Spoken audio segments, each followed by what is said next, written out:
Welcome, everybody. We're in another episode with Epic and Epiphenomenal with Kate and Adam. Welcome to the virtual studio, guys. How's your week been going? Are you guys dying with the heat of the heat wave, or what's going on? Yeah, it's kind of warm. It's pretty intense. And I've got these nice, here, watch, ready? Ta-da! I've got these nice lights that shine on me, and they're even more warm. So I'll just be sweating over here for you. Okay. I will save you something, though. I don't know if it's needed, though. I mean, the sweat and all that's fine. Might get viewers, right? But the, I think you're well lit without it. Why, thank you. Wait. It's like a weird is that a compliment? What does it mean to be lit? I gotta Urban Dictionary this. Hang on.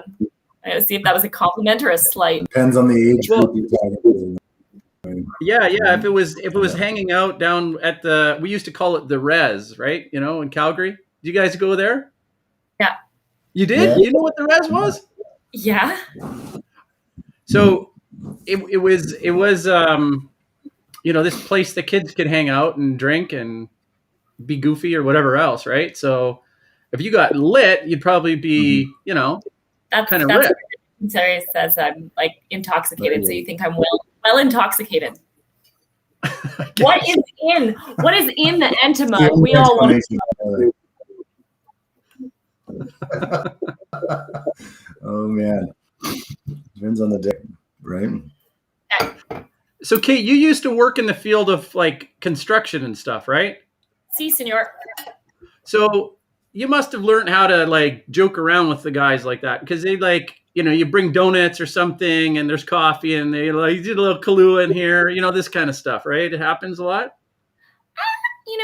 I can't say one way or another because I don't want to put any company reputation at risk, but I did have to find a way to definitely break down those walls.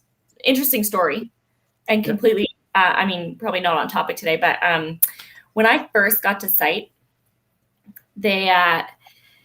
they're pretty hard on engineers to begin with. And then I was a female on site, and right before I got there, the day before, they had to let a guy go because a girl complained about something he said.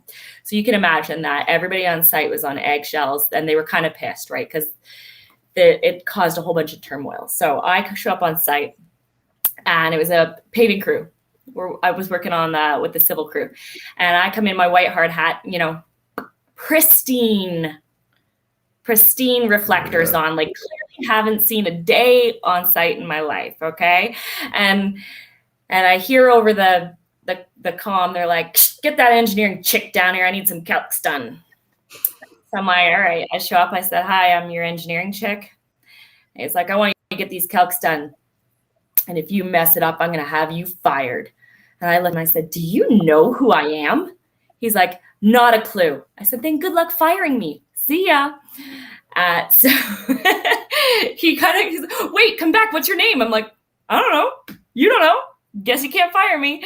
And then he kind of thought that was funny. And so it really actually smoothed things over. And, there might have been some after work cases of beer that I brought to the crew afterwards, after work was all done, to say, hey, look, I'm here to help be part of the team, right? And it was really interesting to be able to have to break down those walls as a female and as an engineer. This is stuff they don't teach you in school. No, really? No, it's not. And you talk about all the team building exercises that you can conjure up and you can think of. You can't plan that. That was completely, you just had to roll. And I don't know what you would describe it, but, we obviously live in a society where you felt that you could actually do that, right? And so the idea is maybe how do you encourage those values for other women like you who feel, you know what, I can be a little bit jokey and playful and, kind of let's play this initiation game sort of thing, right? Yeah. And you can't, it's hard to teach that, right? I was a little bit ballsy, right? Yeah. But I grew up not really taking flack and maybe being a little more edgy with authority than I probably should have and getting away with it. And I think, Adam, you found out one day that I actually used to park in my principal's parking spot. high school. It mortifies me. I would hear him like chasing after me. Smith, that's my spot. My maiden name's Smith, so, and I'd be like, Mr. D, out of the two of us, who needs the longer walk? You know, I was always a little bit cheeky, and I think I could get away with it because I was also very helpful, and kind in the other times. So, but that's a really hard thing for women to do when they come into the workforce and you've touched on a passionate thing for me right now talking about this, Dan, is to find that happy medium to break down those walls. Now, as we come into hopefully a more gender equal world, I hope we don't have these barriers, but they're still there now. Interesting. What do you think, Adam? Did you get any? You're like a part ninja. So did you ever, wrestle an employer or take down an employee or anything like that? Well, I think this is such a great segue into culture and changing culture. I mean, that's a perfect topic to just roll with here. And Kaylin, what you did when you talk to people is you spoke their language, right?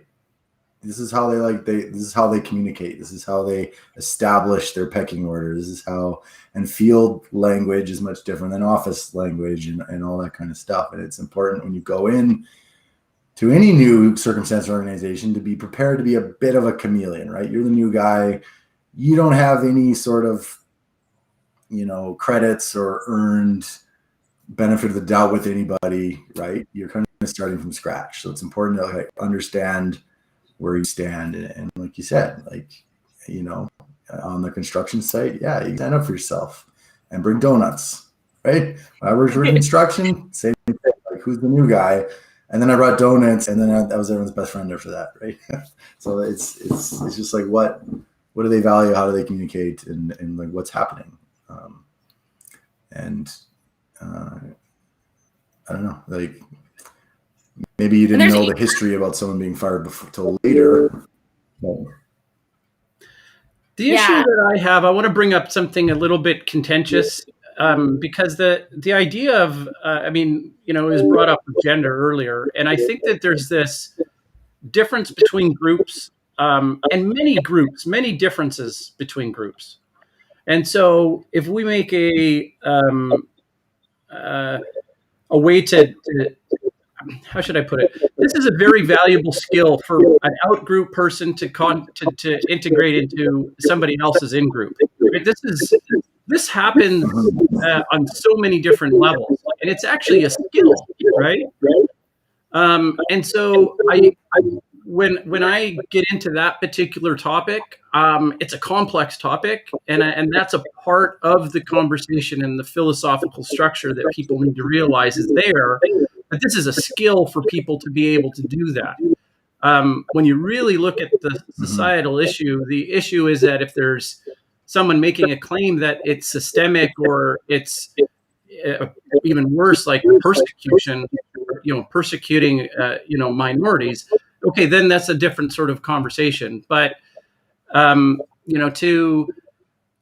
to integrate or to effectively communicate with people, it's like there's no shortcut to that, really. You know what I mean? No, and I would agree, and it's also a strength, right? Like Adam and I went through a strengths training program to find out, what our strengths are of our team and ourselves, and being able to connect with people and either influence them or empathize with them, or these are all parts of a strength under influencing, if you will, but it's not everybody has it, right? And not to say that they don't have it, not everybody has it as a strength, as one of their leading strengths. And so it is one of those things that you have to actively do if it's not at your strength, because at the end of the day, if you're on any sort of team, you can't just say, oh, it's not my strength, I'm not contributing.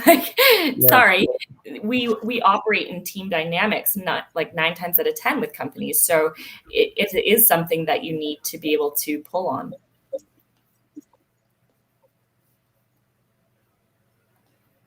Yeah. Adam, you read really good book too. What was it called? The First 90 Days, about joining a company. That was an amazing book. Yeah, and I think, I mean, it's aimed at someone coming into a leadership position, but I think you can take a lot of the ideas and apply to really anybody in any position. But the idea is, don't try and change the world. Like, just kind of shut up, show up, and you know, it kind of reminds me of I saw a talk by a Canadian astronaut that did the singing. I can't think of his name off the top of my head just now. You know what I'm talking about? He did the ground control to Major Tom. He did the. Anyways, he said his number one secret was when he got out of the space station, he was like, be a zero. What does a zero mean? He said, well, in any new situation, you can be a +1, a 0, or a -1.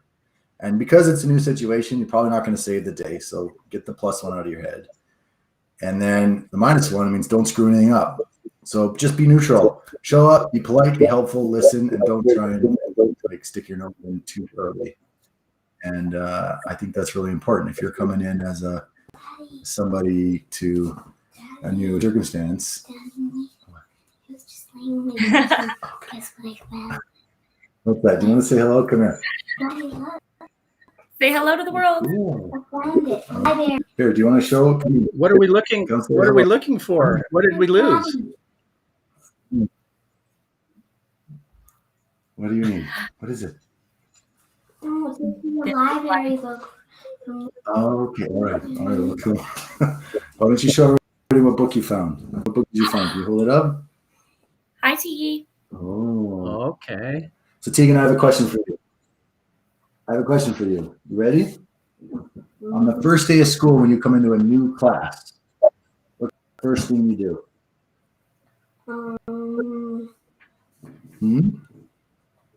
Like, do you say hello to the teacher? Do you give people hugs? Do you draw a picture? How do you meet everybody? What do you do? What do you think? I'll give you two choices. But the first, you try and tell everyone what to do. Is that a good idea? No? Okay. What about the second one is you draw a picture for everybody. Is that no? You don't want to do that one? What would you do instead? Play. You just play with everybody. Okay, awesome. Okay. You know, it's just that simple, right? Sometimes, you know, just maybe that's the starting point. Just say, like, is it that simple, right? Like, let's start with the common sense, right? Yeah. Yeah. And maybe it is that simple. Like, you're coming into a new place or a new culture, a new environment. Just, just kind of be helpful, be happy, participate, show up, play. You know, so I got something for you guys. A surprise. Ooh, a surprise. Yeah. So I don't know if you guys can pull it off, but I think we should do an episode in August in person.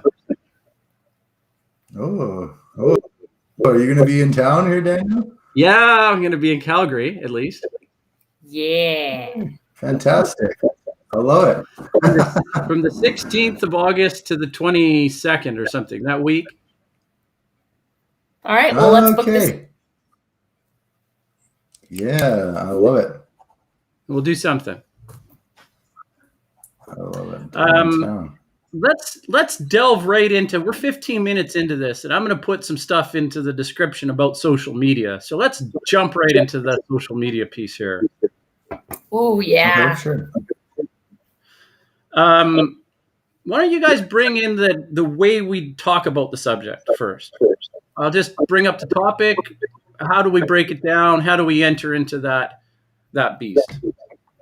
You know, the more I learn about social media, the more I wish I had embraced it earlier. Because I was one of those people who kind of like dabbled and kind of fought it a little bit. Like I never understood Twitter. I was like, why are people doing this? I did Facebook a little bit only because I wanted to store my pictures such that I could share them with friends and family. But I didn't really jump in. I didn't understand Instagram. I didn't get social media and the why. And I mean, everybody's probably heard this story before on how our business, when 2020 hit, like lost so many of the contracts and got put on hold, like 90% of our work. And Adam and I did that really scary thing where you calculate how long you have to live for. And, we both have small families, as you just saw. It was scary. And we leaned into digital marketing and social media for our own company. We learned everything we could. We're engineers. We reverse engineered algorithms. We tried to gamify it. We worked with our network. We came up with strategies. We learned it all. We took courses, everything. And man, I wish I had knew that 10 years ago, because I could have started influencing then. I could have started my network building then. And it's incredible. I mean, what we learned saved our business. In 3 months, we blew our projections. In 4 months, we were hiring. We're still expanding. It was so powerful. We're teaching it to people now. Like, it changed. And I wish as a student, right, coming out, they had put together 2 and 2 with social media and how you can network and build your personal brand, whether it's for your career or for your own self, but like how you can actually use social media to better your life. Yeah. And now I'm a believer, but I'm playing catch up. Yeah. Adam, what do you think?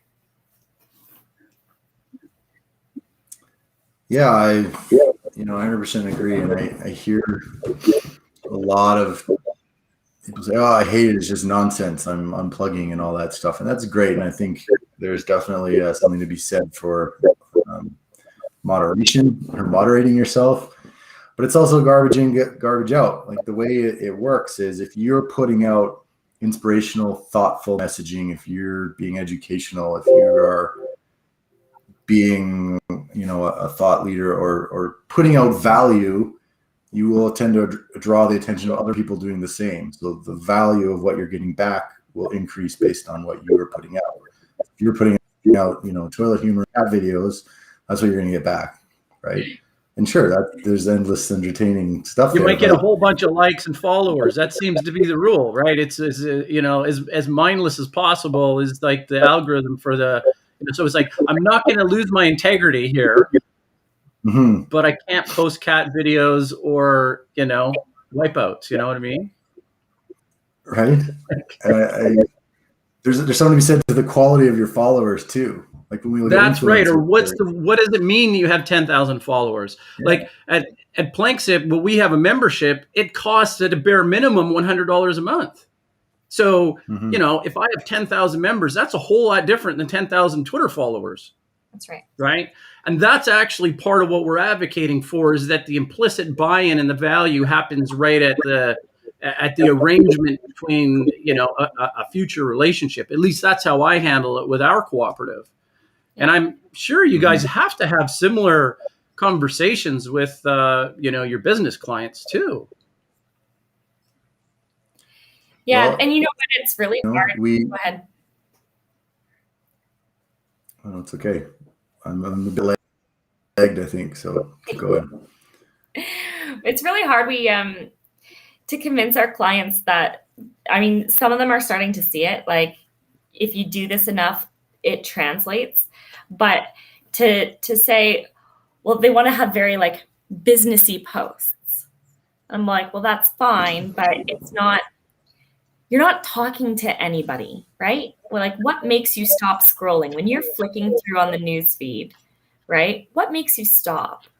What adds value to your audience? That's the kind of content you want to build. And they have a hard time taking their business offering and their value proposition and translating it to that. So that's some of the strategy we help work with them on, because that's the key. Getting them to stop flicking, because we'll just do this for hours. And you've got somebody's attention for 7 seconds, maybe, unless your content's wicked engaging. that's all you get. So how do you get them to stop first? And then you've got 7 seconds to add value so that they go, I want to see more of that. Or I've accomplished something. I've got a call to action that I want to do from that little blip. So that's a really hard mind change to go from, no, it has to be about our company. Well, sorry, unless your company's doing something leading edge, people are going to flick past it. Well, it becomes too much like an advertisement. I mean, and I don't even mean that from a negative standpoint. It's like these feeds are on people who are spending time. And you think, would you sign into a channel, like a TV channel even? You're flicking through the remote. Would you stop at a series of advertisements? You'd be like, why would anybody do that? Yeah. So we have to do something that is like building that personal brand, asking a question that gets someone to think. That's the realm that I live in because it's like intellectual, philosophical. But if you look at all the various different categories, it's still a small niche, right? So you don't want to mislead somebody. But you're right. You got to find that right balance. And it takes a lot of creativity because this medium that we use is the substrate for self-selection, right, in our society, right? So there was a group that did the animated, the drawing sort of things, right? This kind of thing. We've kind of experimented with them in the past, but I think there's even a life cycle to that, where first they were novel, new, really exciting, and people wanted them.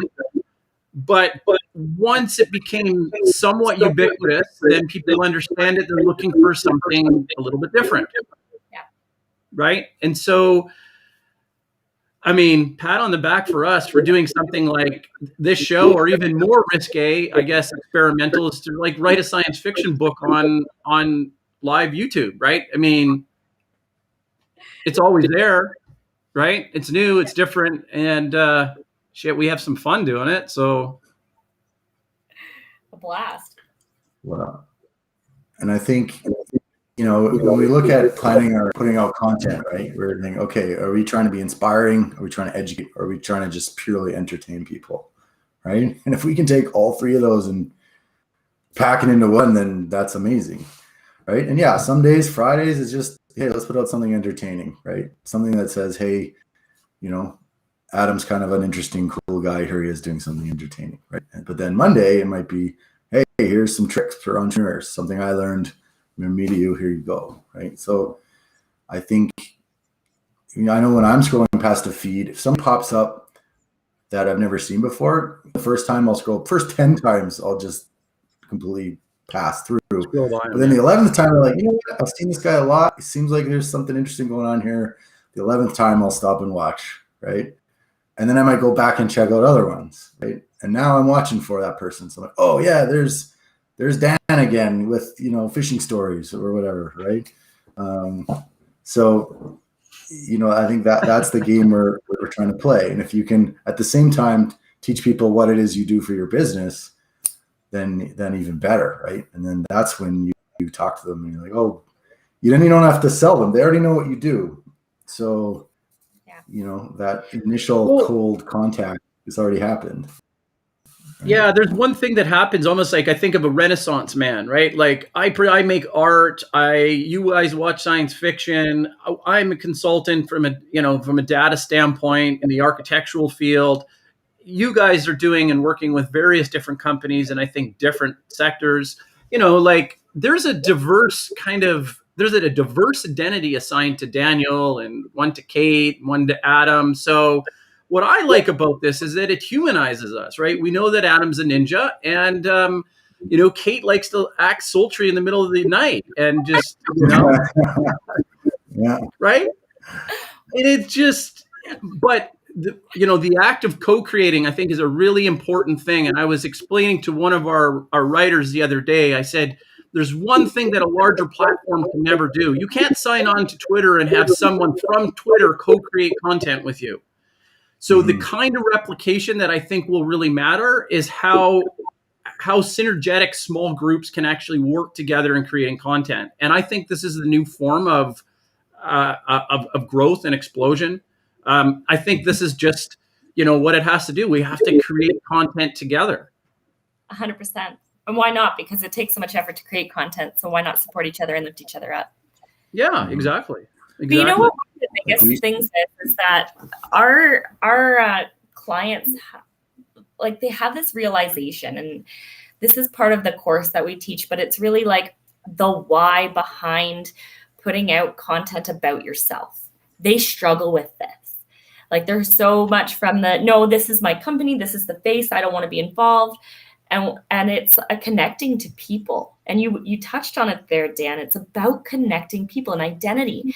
And it's so interesting when Adam meets somebody new, they'll say to him like, oh, it was really great talking to you. Tell Kate I say hi. And he'll go, oh, how do you know Kate? Oh, I saw her videos. I really like the one where she did this and talked about this. They've never met me before, but they feel connected. That is a level of trust with maybe a potential client or a potential partner that we've gained without ever meeting them. Yeah. And you will meet them, and you're on a good foundation, right? That's the key. You're going to meet them, right? Exactly. And you're going to have a good foundation because they see you in a natural state. They know you're a little bit jokey, but then very serious at times. Right? Yeah. So when we first meet these people, like on a Zoom call or face-to-face, we've got a foundation already built with them, and they already feel connected with us. Imagine that with all your clients. That's huge, right? Yeah, How long does it take for you to get to know your best client? Yeah. Yeah. Right. Yeah. And invariably there's some client business that you're doing. And then there's other things like other projects, like the science fiction book we can make them integrate them into the business because it flavors who you guys are as owners of a consulting company. 100%. There's so many doors that you don't even know were there, Dan, like you and I met and Caitlin met basically as part of our social media strategy, and we kind of bumped into each other and started talking like, hey, here's a cool idea. Like, never in a million years did I ever occur to me to try and do a live vidcast about writing a book or a business or all that kind of stuff. Yet here we are, all because of just like using social media to meet new and interesting people. So all right, well, let's do part of the next part of the conversation. We're about half an hour into it. Let's talk about what we're doing and how we can improve ourselves or our strategies. And then let's move on to, what a newcomer to this, kind of group would look like, and, that type of thing. Does that sound fair? Sure. So, how would we describe our strategy as a group, right? I mean, we're working on some good projects, I suppose, in terms of, here's my thought on it, right? Is that I've spent some time on Instagram, putting posts and stuff on, and that works out okay. There's an aspect to the social media platforms that people, it's a bit of validity. Someone can say, oh, okay, this is what they're about. If they want to look you up, they can go on Instagram and they say, okay, Blank Slip, authors, Enta, okay, consulting, right? Kind of get a general feel. So I do advocate from that, even at the very least. But for me and for our publishing company, what we did probably accelerated us as the COVID situation, same like you guys, is that we deliberately got into more videos because, video is just that maximal way to have the most authentic experience, right? Just plain and simply is. Yeah. Are you guys in agreement with that the YouTube or video productions are the way to keep moving things forward? Yeah, 100%. I think so. Yeah.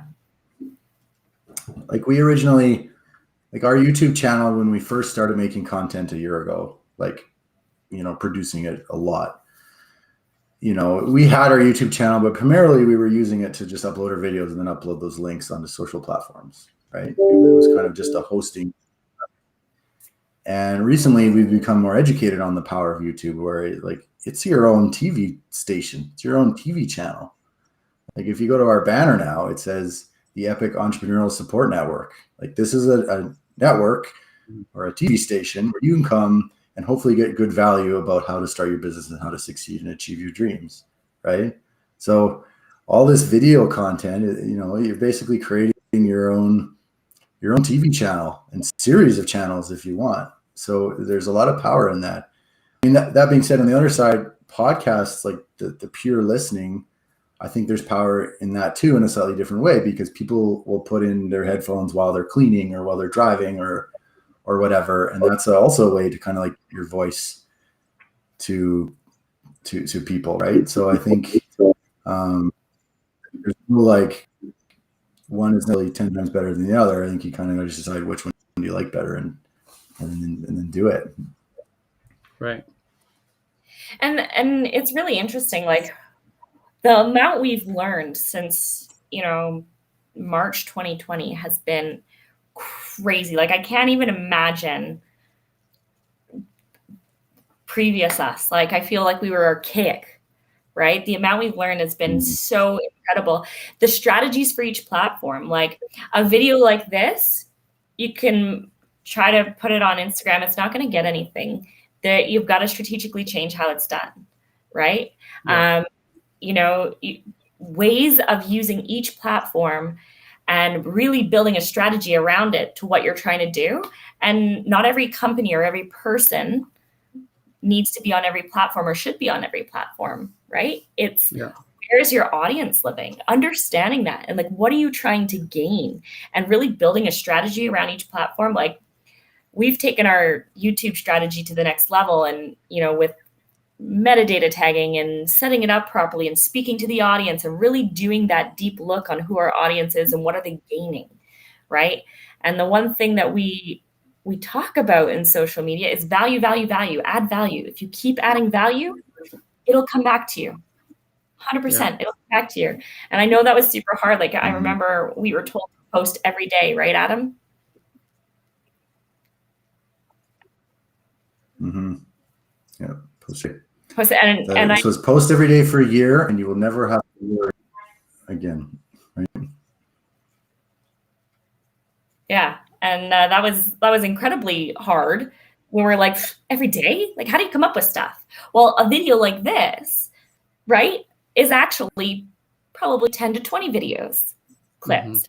Right? And then you strip it and then you have just the audio. Now you have a podcast. And now you start taking a 1 hour piece of content and making it last for months, right? Because you're taking your content and multi-purpose using it, right?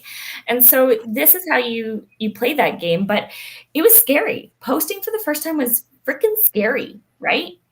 You feel like the world's watching you. And the fact of the matter is the very first post, you probably don't have a very big following, so not a lot of people are watching you. It's okay. Right? But you get better at it. And if you go back, well, I don't know how much in history you can go back, but if you go back to some of our first videos, even our Enta Asks, we have a production with Megapix Media. We have a channel. And man, it's embarrassing to look at, but we've come so much further since then. And you get used to it. But convincing people that it's worth the time and effort. And we can tell you that 100%, like, man, we've seen such a world of difference in our business and just our personal lives too. Yeah, absolutely. That's great. So where do we go from here? What do we do? And is there anything new you guys are offering, clients in terms, or is it really just depending on their situation? Yeah. Actually, there's a new thing. So we do these interviews, right? Kind of like this. And then we said, okay, let's take these and break them into 15 seconds clips. And then we'll put like a cool intro, play some funky music, and then have a call to action at the end. And now it becomes an Instagram story or a reel. So you take what kind of looks maybe like a bland interview, and all of a sudden you turn it into like, bam, right? And then there you go for Instagram. And it's quite powerful because you've got a 1 hour interview, let's say, which is, one post, one time, maybe it gets like a bunch of hits or likes or whatever, but then it's gone. Whereas if you break that up into 10 or 12 Instagram videos, or maybe you split it into now 5 or 6 just longer interview clips. So now you're taking one interview and you're turning the power of it into an extended social campaign around a single item. So I think that's kind of our newest kind of endeavor. So one thing we've done with our team is like, okay, we do these vidcasts every Monday and Wednesday. Here's what I want you to do. I want you to watch them. Then I want you to take it, strip it down into like a bunch of Instagram clips, and then write a blog about whatever we're talking about. So now we've got like content generating out of this in a variety of different ways. And then hopefully, because someone might not want to sit and watch this full interview, especially, if there's like a little bit of lagging or whatever.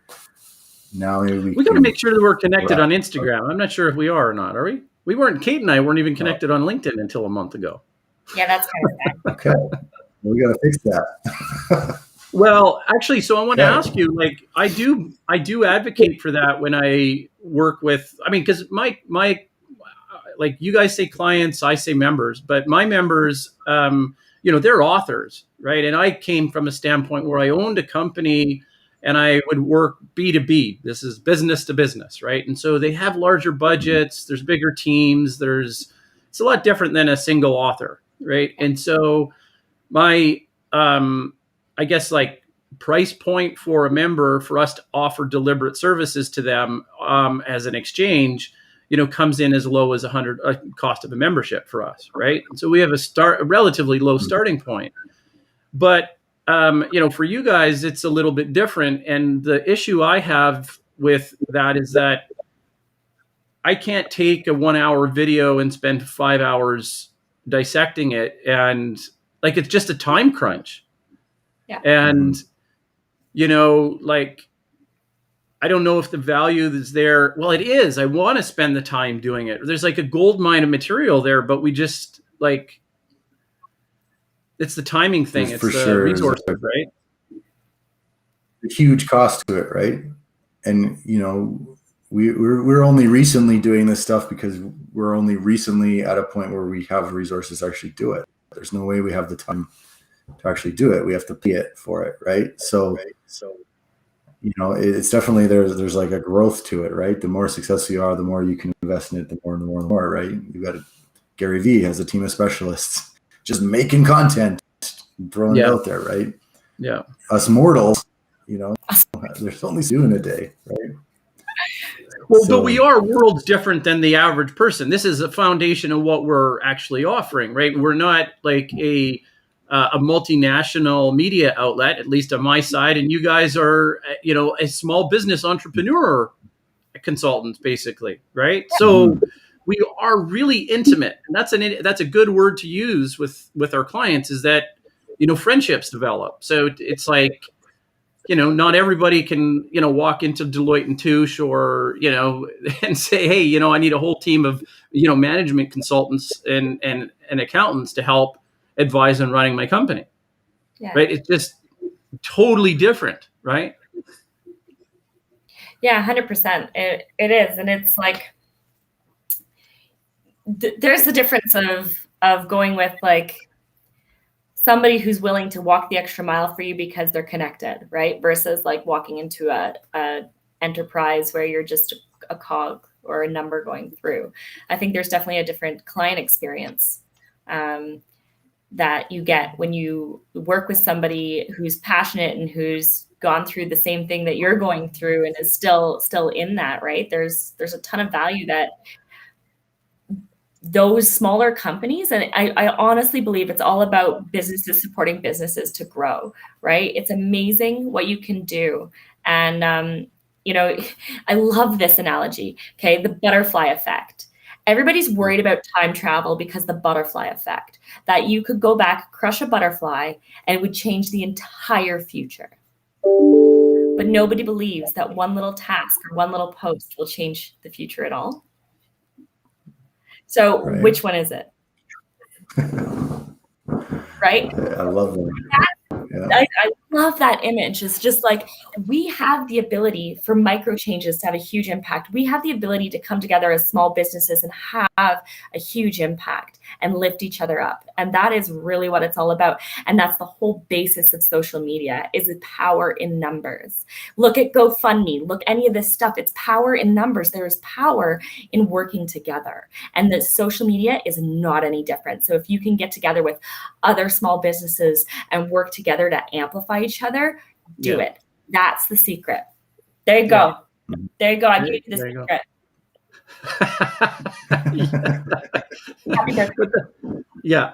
But that's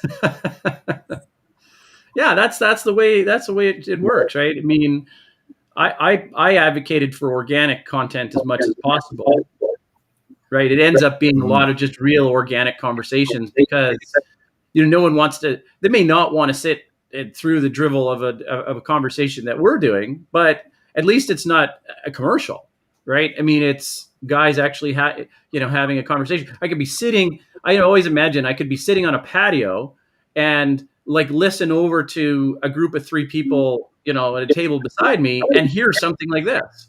You know what I mean? Not saying I'd want to eavesdrop, but at least it's a human conversation. You do. Yeah, especially if you guys get like rockstar famous, right? And I'm like, I think that's Kate and Adam over there, right? Oh, by then as business partners, when we have an amalgamated name like Cadam. There you go. The Bible. If they didn't get it right, I don't think you'll be able to get it right. But you brought up the biggest questions we get, and is you just kind of brought it up was like ads versus organic, right? Because people are like, oh, I'm not interested in social because I just spent $1,000 on an ad and I got like 5 clicks, right? Like it didn't convert for me. And I think say what Kayla and I are 100% advocates for the organic approach. You have to kind of out there and become recognizable. You have to have that history, that trail based.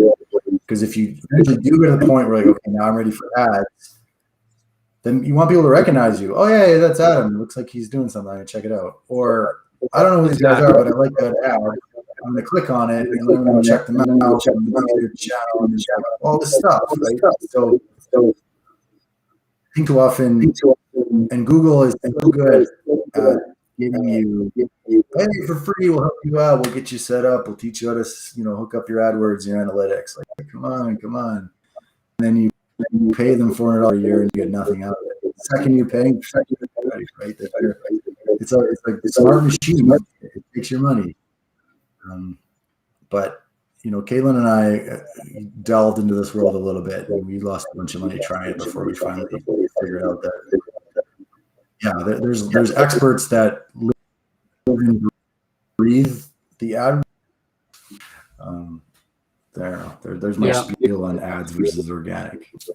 Well, and I think too with the organic, like if you're doing it right, you're actually looking at the analytics, so it helps you form your advertisement, because there's a ton of stuff you have to decide, like who's your target and who's your, like, you're gonna guess, and there's so many iterations, there's so much tweaking you need to do.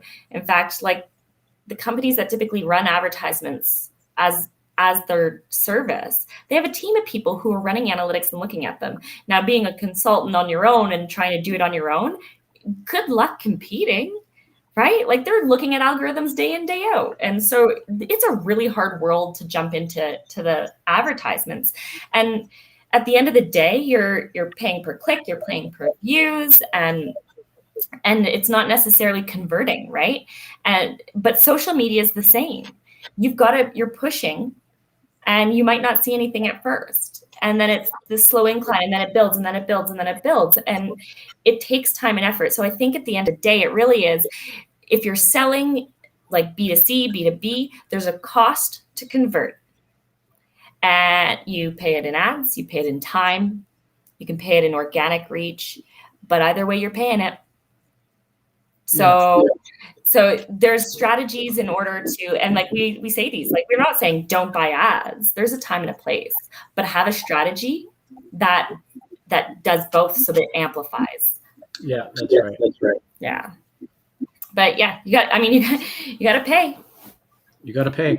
There's a easy way to do that. I mean, even myself, I could say, like in the early days, I could say, well, I just approached somebody to see if they wanted to, know what they were doing as an author. And let's say I talked to 5 or 6 different authors before one person said, yeah, that makes some sense. And we like what you're saying. Even by minimum wage, it takes, like, say it took 6 weeks to do that. You really actually figure out what the value of your time is worth, right? That's where people don't really take the time. You're 100% right. They don't calculate the value of their time spent, because that is where the power is. And especially as building a business, as entrepreneurs, we typically try to do it all. We try to be everything and wear all the hats. And I'm going to tell you something that might hurt a little bit, but you don't look good in all the hats, right? I'm sorry, you don't. Like, do the hat you look the best in. That one, that's your hat, Dan, right? Golfer hat probably isn't you. I don't know, right? Top hat, no way. So, like, bucket hat, that's it. I got it. So, wait a second. I'll join you. Oh, yes. Wow. Did you like that? Yes. I have this hat just sitting here in this non-scripted. Adam, you got to go. You got to go and come back. You got to cover that dome. You got to do it. You got to go find a hat. You got to get back. We'll hold the show for you until you get back, Adam. Go ahead. All right. Give me a second. I'm looking forward to this.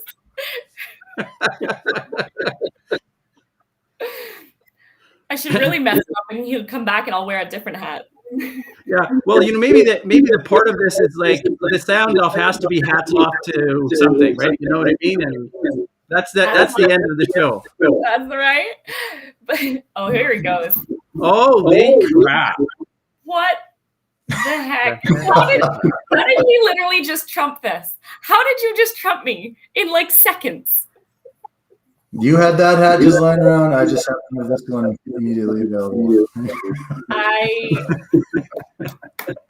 Yeah. There we go. You can see the graduation of the hats. I got the bucket, and then it goes over to, actually, it has to go this way, right? Yeah. That's like raising the bar, and then Adam just killed it. This goes one all goes. Jurassic Park on us, right? This is why you're my business partner, man.